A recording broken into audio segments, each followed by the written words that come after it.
Uli awula vayo ko mangu nga wulya ne bino ebigambo nabyo bikulu. Mukama Katonda yeebazibwe atukungaanyiza olwaleero. Ayi Ssaabasajja Kabaka wa Buganda awangaale. Njagala nnyo okwebaza mukama wange abadde wano, abadde atudde wano, omukulu Emmanuel Kazibu okuva mu minisitule y'ebyokuyiga mu Buganda, n'okwebaza Buganda ne Ssaabasajja Kabaka n'Abagereka olw'okubeera nti bettanira mu kusitula emiti emito n'okugisomesa mu ggwanga lino ne tubeeranga, kubanga buli mwakimanyi nti emiti emito gye gigumiza ekibira. So bwe tuba twagala ekibira kyaffe eky'omumaaso kibe nga kigumivu, tuba tulina okufuba tulabe nti we water the world's most richest natural resource, which is the kids. Bwe nvaayo njagala okwebaza bakwano bange bonna bendabako wano olwaleero. Martin Beta akiikirira ebyo otubaze ebbanga ddene nga twogera ku bintu bya weather, how we affect the weather and how it affects us and how we can make it better. Taata waffe Taata Green Daddy nsanyusa okulabako sikusinkananga naye mukwano gwaffe oyo musajja mulungi ddala. Mukwano gwaffe ffe tubeera n'abantu bangi, ffe mulimu gwaffe kusika abantu tusinkana abampi n'abawanvu, abaddugavu n'abeeru, naye omusajja oyo musajja mwerufu ate omukwano gwe gwa ddala. Era tulina kwebaza ggwe taata waffe olw'okutugabanya muganda waffe oyo. Nyaniriza baganda bange okuva Embalala, Medotexi, Mwembi bakyali bange baagala nnyo. Wano wenzize mu biti bya njawulo, nzize nga mukwano gwa Green Daddy, nzize nga muganda wa Green Daddy, nzize ng'omuyimbi bwe tutambuliza emirimu awamu, nenzijanga omuyimbi Pallaso, nenzijanga Pius Mayanja Mulindwa omusiime wa Kabaka, nenyongera nenzijanga era Pallaso Pius Mayanja Vice President wa Federation era nga yama.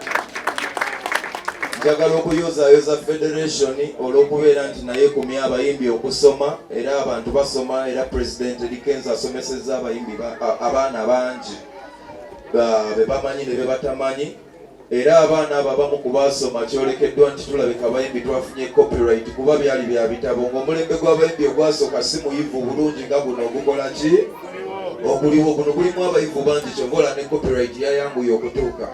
Era twongere okusomesa abaana, tuyinza okuba tusobola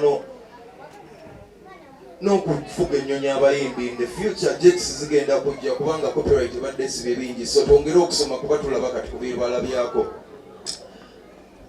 Njagala okuyozaayoza muganda Green Daddy okutuuka ku mazaalibwa gwe. Green birthday no. Bweba birthday ya Green Daddy ye muntu asooka okujaguza birthday zaffe, goba tonnatuuka na ku mukolo nga yatuuse dda ng'olengera akaviiri ka Green kataayaaya. Kisekereza noga birthday ye. So muganda affe oyo tulina omujaguza, ate kati atongedde ensonga endala emujaguza. Nze ndi muntu nange amanyiddwa okubeera nga bannange abato. Nze omanyi ffe waffe Muzeeyi Mayanja yatugiriza ekintu kimu, tosobola liisansi namba naye osobola okuba omuntu akulinaanya essowaani y'emmere enjala gwerumu oba otandise. Singa buli omu akikola ensi tesobola kuddamu kubaamu njala. So njagala okwebaza Green Daddy olw'okuba nti tutandise, tutambulira wamu, ate amazaalibwa ago ogwolesezza ng'omuntu yajja mu nsi olw'ensonga. Kuba ne Yesu Kristo yatugamba nti twagalenga nnyo abaana abato, n'eddiini yonna ekyogera, buli ddiini ekyogera. Eddiini etugamba twagale nnyo abaana abato kubanga omukwano gwa Mukama Katonda mwe guli. So tetukendeeza kubaagala, ate naffe njagala otegere nti abaana abato batukuza tubakuza, tubakuza batukuza. So within time oyinza okuba nga essaawa eno ye munafu nga bugendako era enkyanga gwe munafu nga naye weetaaga amaanyi ge. So abantu abo kiba kitukakatako ffenna okubatekamu amaanyi. Ate abaana abato abo balinga hit songs nti oyimba ennyimba 10 n'okwasaamu lumu. Kati kikakatako okuyamba abangi. Otale nnyo oyinza okukwasaamu omu ate n'ayamba banne bw'aba ayize n'omutima goso. Yama.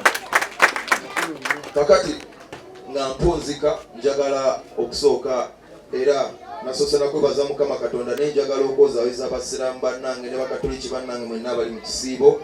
Mbagaliza ekisiibo ekirungi. Naye nange Green Daddy nga nze nange mubadde mundabeyo nga neetala n'abaana. nina ebintu byengezaako okulaba nga nkola. Nze bwe nali mu America nze omu kwabo abantu abava abatatula na S6 nga nva wano ndowooza. Ebirala nabisomereyo naye bwe natuukayo nalina ekintu ky'omutwe. Nali manyi okuproducinga music. Mwe temumanyi abaddugavu abamu abatatambulangako abaddayo ne muyisa baddugavu bannammwe obubi. Temumanyi bwe batuyisa mu nsi endala ng'omuddugavu ojjukirizibwa nti toli mu nsi yo. N'abantu abalala abamu abatali omutwe gamba omugwira sijja gamba baddugavu obeera mu nsi endala engeri gy'oyisibwamu. Nze nanyoomebwanga nga nzija olw'engeri gye nali nalangamu enviiri olwa sikini yange ng'abantu bwe bamugiraba abamu era mukyabawulira abamu bakyagivuma naye ate oli bagivumanga nga nkabira ku ttaka kati nkabira mu benzi so byawukanamu. Naye nze nanyoomebwa naye nga bwe ntuuka mu bazungu ng'omu agamba ono yaani nti Pallaso kati olese obwana obukyafu olese ne babanga ne kompyuta ng'olumu ndawunloadinga software netandika producinga music ate nga bayimbi naye nga bonna ku kyalo kiramba ekisinga ne Uganda music industry tekuli na muntu n'omu amanyi yali alabye ku producer nga producinga. Nga nze nina ekyo ekintu ky'omutwe buli lwe nakikolanga ng'emikwano gyeyongera ng'oli anzija wabadde antadde nga n'obusosoze bukomaawo kubanga nze nalina nga kye beetaaga. Nenyongera nengenda neteeka mutwe nenjigokola posters nenjigokola music videos byonna ebintu ebyo nga tebalina abikola kati nga ne bwoba onjagala oba tonjagala olina okukolagana nange. Nenva mu Uganda nga nali ndabye bwe bategeka ebivvulu nendaba abayimbi beeyo nga bo tebalina art neneegatagata netandika otegeka ebivvulu kati nga buli muyimbi alina okumpa respect oba sijja kulanga ku kivvulu kyange.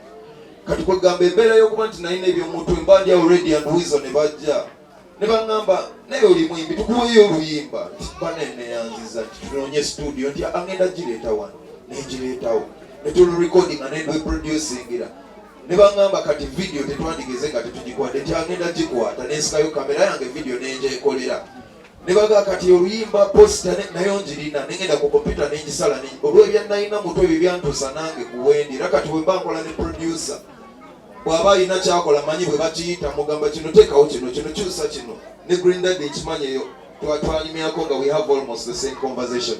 So njagala okubagamba ekintu ky'omutwe kintu kikulu nga minisita wa Buganda gwe batuweereza omubaka bw'abagambye ekintu ky'omutwe temukigayanga eri abaana.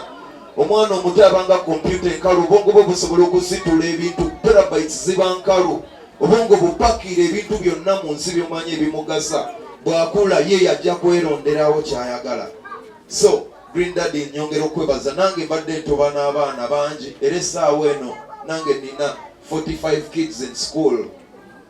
So wenawulidde omulamwa guno nenzirukirawo era buli omu gy'osanga ate gy'oyigira kati ate nange wenzi wano nenzula nti bulijjo mmenyeka n'abaana nga Buganda ate eri awo naye nsobola okuyitayo era gyebaleko ssebo kyakabiri. So nange okimanyi nkanoonya nga b'okanoonya naye ninayo enzigi zange 3 ez'ekyuma zengenda okuleeta ku ssomero lyaffe lino njagala luno ne luli ezakyuma. Ekyokulala nange abazadde abali serious nga muli serious nga nange nga omubaka wa minisita bw'abagambye ddala ng'oli serious ng'owulira omwana waayige ayagala ayige ebintu bya music ne foundation yaffe nkigamba studio yange yemakindye gyenkoleddemu hits nange kuba oyinza okugamba yakolera walala ate n'atuwaawo yabwerere eri buli ayagala okuyiga. Abagala okuyiga production abagala nali njigaddewo ng'aliwo abandeetera amazoleyo naye nagambye ate ennyanya emu tejja kutta zonna ennyanya ndala sikyalinamu ate omukulu bw'aba wagguse katandike n'abatobo bakyaliwo. Studio yange eri open nze kinnuma okugenda mu production rooms eyo nga sirabangayo producer mukazi. How comes? Mumanyi abakazi mwe mutereza amaka mumutimbatimba ennyumba nefuuka awaka mulina ati mungi mitwe kijja kitya nti abakazi temutukubirayo ngoma ze tuyimbirako muyinza okuba nga mwe mubolayo okukyusa industry yaffe. Njagala ndabe ku baana abawala nga mubaleesa abato nga baze kuyiga production omwana omuwe byanaalira ku studio transport bw'oliba ofunyemu sente olimwongera computer, but for now webiri ajje ayige aproducinge banne ayige abayimbi webali. It is open. Green Daddy anytime, please you come. Nawe eyatugatta omumanyi lubeerera Daddy Ayo, I love you so much. Mwebale nnyo, mwebalire ddala bosi wange, bakama bange bagambe batumiddeko. Green Daddy mpulidde nti buli muti buli akola donation Green Daddy agenda kufuna omukisa gw'okufuna omuti gwasobola okusimba. Buli akola donation, era nange ngenda ja kudonatinga kye nasobola, kuba njagala mbeeko n'emiti egyo egy'ebibala ewange. Bulijjo neebuuza ne ngamba ffenna omulungi nyinza mujjawa ovakaddo, emiyembe, there is ebintu ebisunsulemuko agiina si gya ssente gya bwereere. Nemanya nti bw'okola donation ate tukuwa n'ekijjukizo nti wagikola ekyolubeerera. Noga nti nasomesa omwana, omuti ogwo guba gukula nga naye naakula, guba gubala ebibala nga naye abaze, tomanya ojja kubiryako ebibala byago inshallah.